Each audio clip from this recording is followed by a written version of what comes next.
दोस्तों नमस्कार, कैसे हैं आप लोग। उम्मीद करते हैं आप लोग अच्छे होंगे और स्वस्थ होंगे और आप लोगों की पढ़ाई लिखाई अच्छे से चल रही होगी। दोस्तों हमारा जो टॉपिक चल रहा था आधुनिक भारत में यूरोपियनों का आगमन, जिसमें हमने जो पहली महत्वपूर्ण शक्ति थी वह थी पुर्तगाली। तो पुर्तगालियों के बारे में हमने आपको बताने का प्रयास किया था। इसके पहले हम 3 वीडियो में बता चुके हैं। दोस्तों हम जो टॉपिक उठा रहे हैं थोड़ा सा उसको विस्तृत रूप से आपको बताने का प्रयास कर रहे हैं। हालांकि आज हम एक नया चीज आपको बताने का प्रयास कर रहे हैं कि जैसे है हमें जो वीडियो बनाते हैं 8 से 10 मिनट का या 12 मिनट का एक इतने ही टाइम का वीडियो बनाते हैं, तो एक क्लास को हमें खत्म करने में कम से कम 3 से 4 वीडियो या 5 वीडियो भी लग सकता है। लेकिन इसके बाद हमने एक नया प्लानिंग ये सोचा है कि इसके बाद जैसे क्लास को एक टॉपिक जैसे खत्म होगा 4 से 5 वीडियो में, तो इसका एक 3 या 4 मिनट का या 2 मिनट का एक क्विक रिवीजन आपको जो उस क्लास से रिलेटेड जो बहुत ही महत्वपूर्ण फैक्ट्स होंगे उसे बताते हुए आपको समाप्त कर देंगे, ताकि अगर आप कभी परीक्षा में जाएं तो केवल उस क्विक रिवीजन को ही अगर देख के जाएं तो कम से कम आपके जो वहां से मोस्ट रिलेवेंट क्वेश्चन बनेंगे, ताकि आप उस क्वेश्चन को अटेम्प्ट कर सके। हमारी जो क्लासेस चल रही हैं यह क्लासेस आपको यूपीपीसीएस चाहे एसएससी हो, चाहे जीडी हो या यूपी के अधीनस्थ, चाहे लेखपाल हो, वीडियो हो, चाहे जो भी वनडे एग्जाम हो रहे हैं, इन सारे एग्जामों से ओरिएंटेड हमारी ये क्लास होती है दोस्तों। तो आइए देर न करते हुए हम स्टार्ट करते हैं पुर्तगालियों का साम्राज्य हम आपको बताने का प्रयास कर रहे हैं, उसका यह चौथा वीडियो। तो दोस्तों हम यहाँ पे लिख दे रहे हैं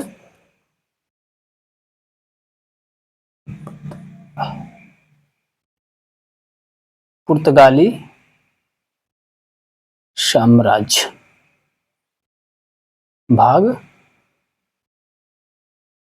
5। तो हमने पुर्तगाली साम्राज्य में जो दोस्तों हमने आपको बताने का प्रयास किया था, जैसे हमने पहले वीडियो में थोड़ा सा बैकग्राउंड बताया था, और दूसरे वीडियो में हमने आपको वास्को डी गामा के बारे में बताया था, तीसरे वीडियो में हमने आपको फ्रांसिस्को डी अल्मीडा के बारे में बताया था, और यह चौथा वीडियो आज जो हम बताने जा रहे हैं जिसके जो एक महत्वपूर्ण पर्सनालिटी है वह व्यक्ति है अल्फांसो द अल्बुकर्क।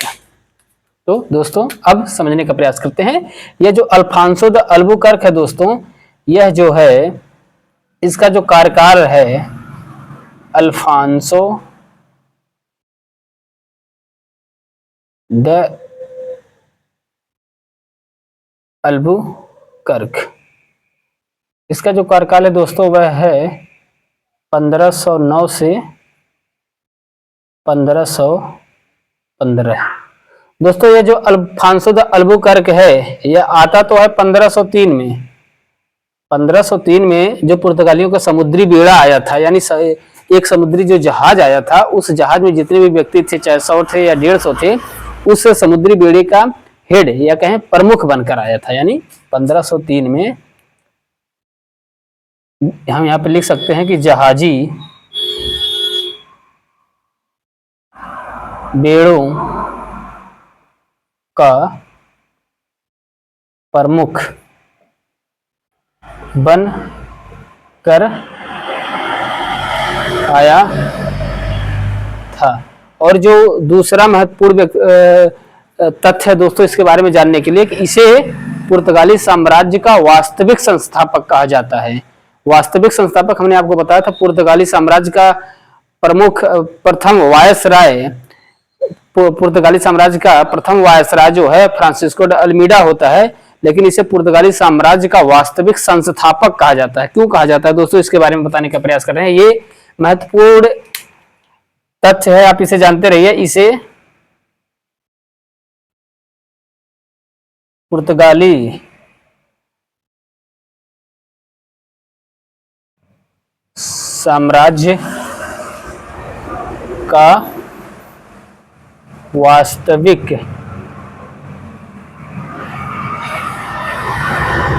संस्थापक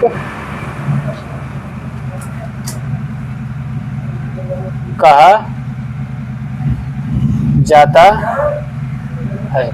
क्यों कहा जाता है दोस्तों, क्योंकि यह जो पुर्तगाली साम्राज्य जो उस समय केरल तक सीमित था या केरल के आगे बढ़ता, यानी गोवा को भी अपने साम्राज्य में मिलाता है। गोवा के साथ साथ यह फारस की खाड़ी में जो हार्मुज जल संधि होती है या जल स्टेट होता है, यानी कि पूरे के पूरे दक्षिण पूर्व एशिया का जो व्यापार होता था जिस मार्ग से, उस मार्ग पर भी कब्जा करता है। और साथ ही साथ इंडोनेशिया और मलेशिया में जो एक जल संधि, एक स्टेट होता है जिसे हम मलक्का जल संधि कहते हैं, तो मलक्का जल संधि पर भी यह अधिकार करता है। तो उसी को हम आपको बताने का प्रयास कर रहे हैं।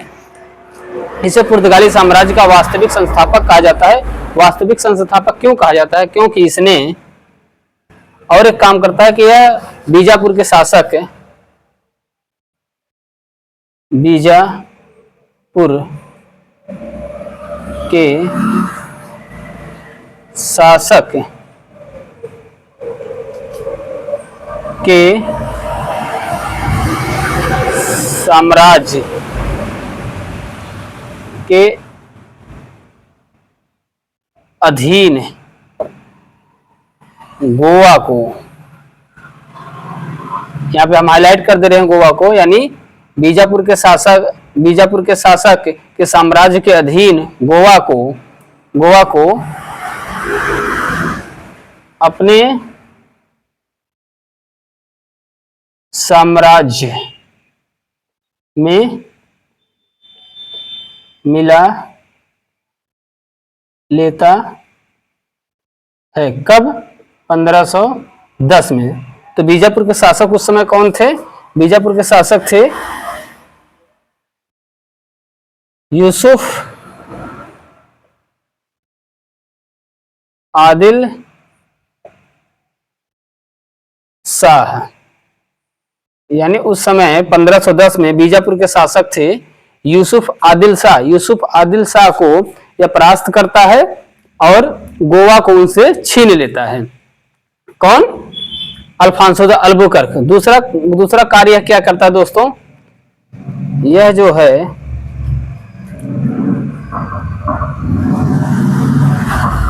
1509 में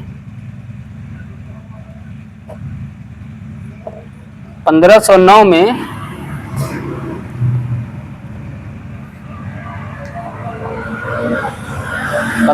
नहीं, 1511 में 1511 में यह मलक्का जल संधि पर कब्जा करता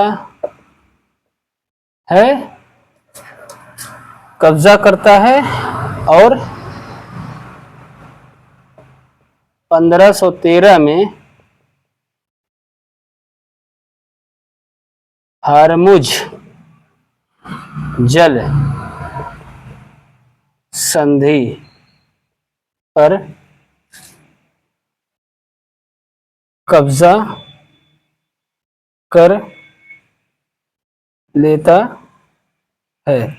और ये मलक्का और हरमुज जल संधि दोस्तों क्या थे कि यह जो आप अगर मैप देख रहे हैं तो ये अफ्रीका महादेश है। अफ्रीका महादेश, ये जो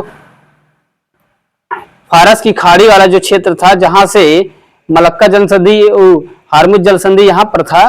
यानी ईरान हम कहें, ईरान और यह जो ओमान और यमन के मध्य में जो जल स्टेट था उसके मध्य में वहां पर यह क्षेत्र था हरमुज जल संधि, उस जगह पर कब्जा करता है। और दूसरा जो स्टेट होता है, यह जल संधि होता है, यह जो है मलेशिया और इंडोनेशिया के मध्य यहाँ पर यह क्षेत्र था जिसे मलक्का जल संधि कहा जाता था, वहां पर कब्जा कर लेता है। यानी उस समय जो कि मसालों के द्वीप के नाम से फेमस था इंडोनेशिया, और भारत का केरल, पूरे के पूरे इंडोनेशिया वाले क्षेत्र से जो भी मसालों का व्यापार होता था या भारत वाले क्षेत्र से जो भी व्यापार होता था, और व्यापार होने के यहाँ से सारी वस्तुएं लेकर के जब ये लोग हरमुज जल संधि के माध्यम से जब यह तुर्की पहुंचते थे, तुर्की के बाद यह पूरे के पूरे कुस्तुनतुनिया होते हुए पूरे के पूरे यूरोप में वहां से वस्तुएं भेजी जाती थी। तो उस मार्ग पर पूरा का पूरा कंट्रोलिंग जो है इन पुर्तगालियों का कर लिए थे ये लोग। यानी आप बस इतना जान जाइए कि 1511 में मलक्का जल संधि पर कब्जा कर लिए और 1513 में हारमुज जल संधि पर यह लोग कब्जा कर लिए पुर्तगालियों ने।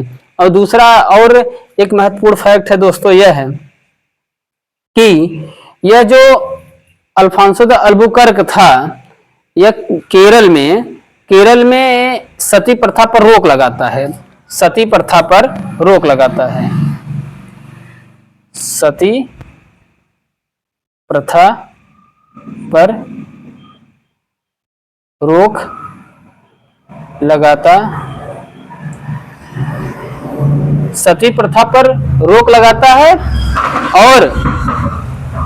और यह जो है फादर लुई को सती प्रथा पर रोक लगाता है। और फादर जो कि ईसाई पादरी थे, फादर लुई को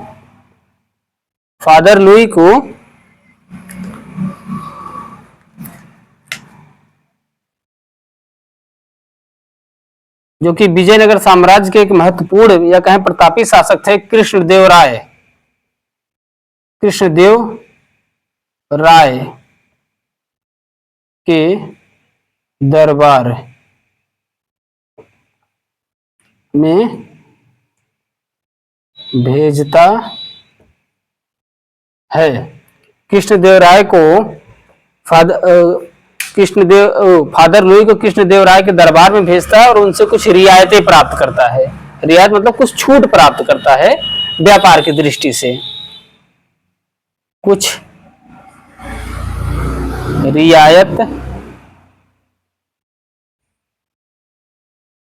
प्राप्त करता है। रियायत क्या था कि व्यापार करने के लिए जो है कृष्णदेव राय इससे सहमत होते हैं और कृष्णदेव राय इनसे अरबी घोड़े अपने साम्राज्य में मंगवाते हैं। कृष्णदेव राय अरबी घोड़े जो कि अच्छे नस्ल के घोड़े होते थे उस समय, अरबी घोड़े, उन घोड़ों का जो है आयात कृष्णदेव राय करते थे, यानी अपने साम्राज्य में इनसे मंगवाते थे। अरबी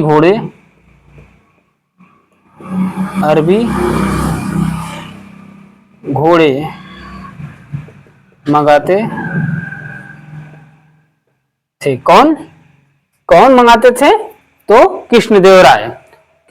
और दूसरा काम यह करता है दोस्तों कि यह जो अल्फांसो द अल्बुकर्क था, यह केरल में ईसाई धर्म को बहुत ही बड़े पैमाने पर बढ़ा रहा था। बड़े पैमाने पर बढ़ाने का तात्पर्य यह था दोस्तों कि जो अल्फांसो द अल्बुकर्क था यह हमेशा कहता था कि हमारे सिर्फ 3 लक्ष्य हैं। वह 3 लक्ष्य कौन थे? एक थे गोल्ड, एक ग्लोरी और एक था गॉड, यानी गॉड, गोल्ड और ग्लोरी। इसके 3 प्रमुख लक्ष्य थे। इसके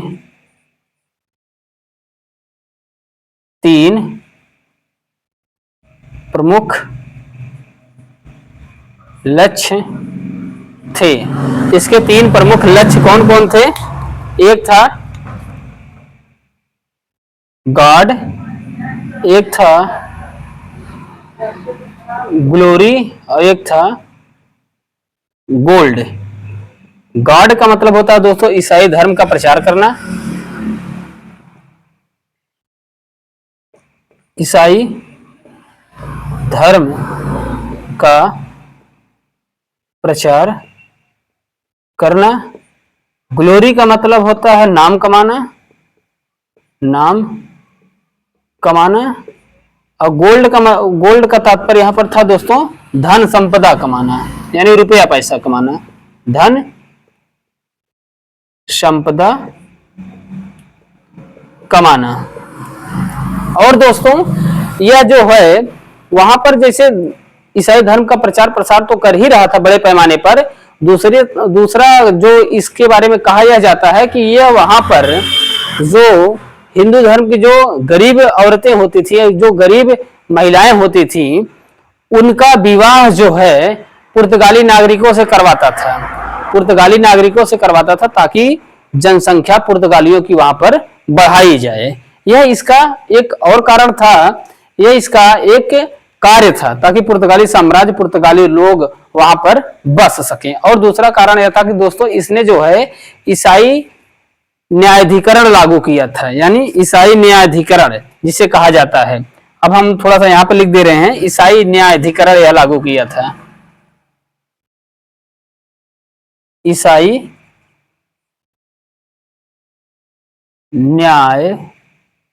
न्यायाधिकरण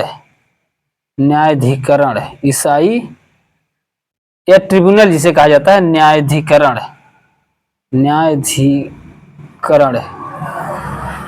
ईसाई न्यायाधिकरण लागू किया था। ईसाई न्यायाधिकरण क्या था दोस्तों?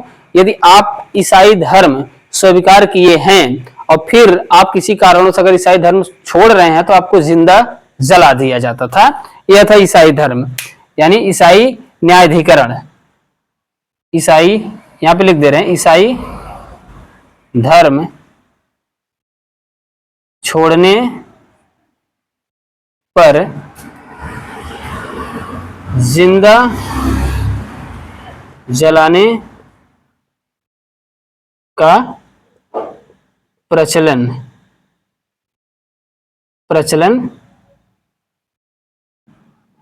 लाया था। यानी इस नियम के तहत यदि आपने ईसाई धर्म स्वीकार किया है और किसी कारणों पर 2 साल 4 साल या 5 साल के बाद यदि आप ईसाई धर्म को छोड़ रहे हैं तो आपको जिंदा जला दिया जाता था।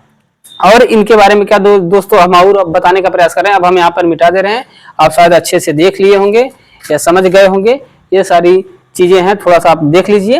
अब हम इसको मिटा दे रहे हैं दोस्तों, फिर उसके बाद इसके बारे में जो और कुछ जानना है उसे बताने का प्रयास कर रहे हैं।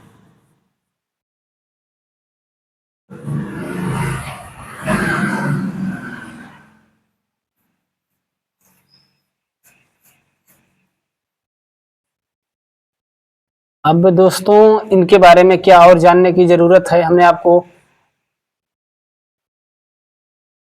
लगभग सब कुछ बता दिया है।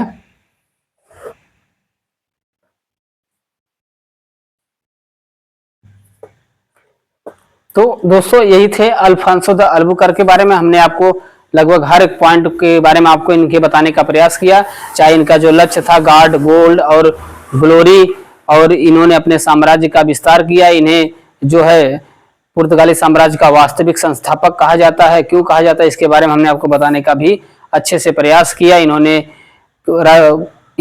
जो है विजयनगर साम्राज्य के सबसे प्रतापी शासक कृष्णदेवराय के दरबार में फादर लुई को भेजते, उनसे कुछ रियायतें प्राप्त करते हैं। तो और दोस्तों यह था कि इन्होंने गोवा में अपने सिक्के स्थापित करने के लिए टकसाल बनाए थे।